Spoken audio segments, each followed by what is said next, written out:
নমস্কার দর্শক বন্ধুরা, কেমন আছেন সবাই? মিস বঙ্গাল বর্ষা চ্যানেলের আরও একটি নতুন ব্লগে আপনাদের সকলকে জানাই স্বাগত। আজকে রবিবার, বিকেল এখন বাজে প্রায় 4:30 মতো। এইমাত্র এক পশলা বৃষ্টি হয়ে গেছে, তার জন্যই দেখুন বৃষ্টি ভেজা রাস্তাটা দেখতে কিন্তু বেশ দারুণ লাগছে। তার সাথে বিকেলেরই আকাশটাও কিন্তু দেখতে দারুণ লাগছে। সেই জন্যই তো আজকে বেরিয়ে পড়লাম একটা নতুন জায়গায় যাব বলে। চলুন আপনাদেরকেও তো তাই সাথে করে নিয়ে যাচ্ছি। আজকে আপনাদেরকেও দেব একটা নতুন জায়গার সন্ধান। কোথায় যাচ্ছি সেটা এখন বলবো না, ভিডিওটা দেখতে থাকুন, তাহলেই আপনারা বুঝতে পারবেন। আর দেখুন, কথা বলতে বলতে কিন্তু অনেকটা রাস্তায় আমরা পেরিয়ে এসেছি। এখন আমি আছি সোদপুর ফ্লাইওভারের ওপরে, যেটা যাচ্ছে সোজা বিটি রোডের দিকে।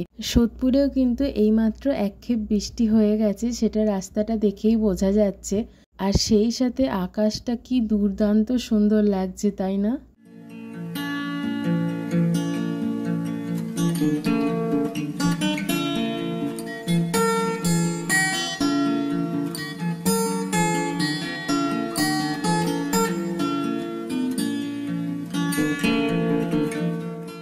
এই যে চলে এসেছি আমরা এখন বিটি রোডে। আর এই যে সিগন্যালটা আছে, এই সিগন্যালটা থেকে যাব আমরা এখন ডান দিকে, মানে যেখানটা দাদা বৌদি রেস্টুরেন্টটা আছে ঠিক সেই দিকটায়।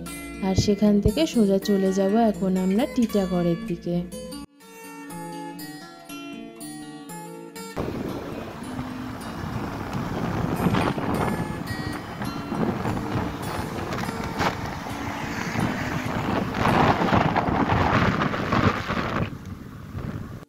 প্রায় এসেই গেছি, এখন আছি টিটাগড় পেরিয়ে পার্ক রোডে। সেখান থেকে ব্রহ্মস্থান বলে যে বাস স্টপটা আছে, ঠিক তার বাদিক দিয়ে যে রাস্তাটা চলে আসছে, সেই রাস্তাটা ধরে কিছু দূর চলে আসলেই দেখতে পাবেন এরকম একদম অবিকল দক্ষিণেশ্বরের ছাঁচে একটি মন্দির। এই হলো মন্দিরের প্রবেশদ্বার, আর এই হলো ভেতরের মূল মন্দিরটি।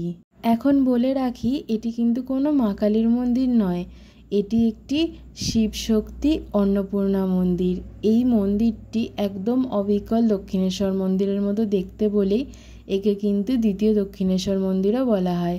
মন্দিরের ইতিহাস সম্পর্কে আমি যতদূর জানতে পেরেছি তা হলো, রানী রাসমণির কনিষ্ঠতম কন্যা জগদম্বা দেবী এই মন্দিরটি প্রতিষ্ঠা করেছিলেন। মন্দিরটি কিন্তু একদম অবিকল দক্ষিণেশ্বর মন্দিরের আদলেই তৈরি, এবং তার সাথে আছে এই মন্দিরের ভিতরে আরও 6টি শিবলিঙ্গের মন্দির, এবং আছে তার সাথে একটি নাট মন্দিরও।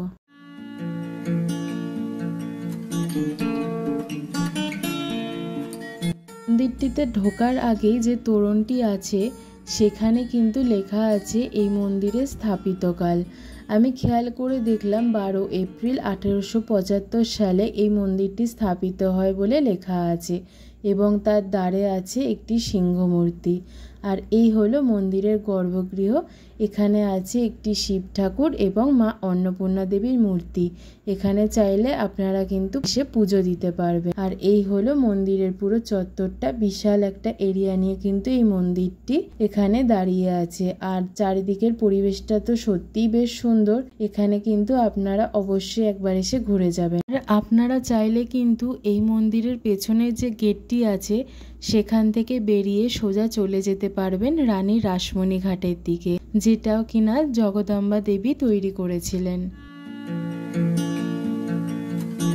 বেশ অনেকদিন যাবতই ভাবছিলাম, জানেন, এই মন্দিরটিতে একবার ঘুরতে আসব, তবে সময়ের অভাবে আর নানা কাজে ফেঁসে গিয়ে আর আসাই হচ্ছিল না। তবে আজকে যখন ঠিক করলাম আসবই, কিন্তু তার আগেও জানেন বাধা এলো। দেখলাম হঠাৎ করে বৃষ্টি নামলো, ব্যাস আর কি, ভাবলাম আজকেও হয়তো প্ল্যানটা যাবে ভেস্তে, কিন্তু না, বৃষ্টি থামার পর বেরিয়েই পড়লাম। বেশ দেরি হয়ে গেছিল, তো ভাবলাম না, আজকে আর ক্যান্সেল করবো না, দেরি হয়ে গেছে তো কি হয়েছে, আজকে বেরিয়েই পড়ি।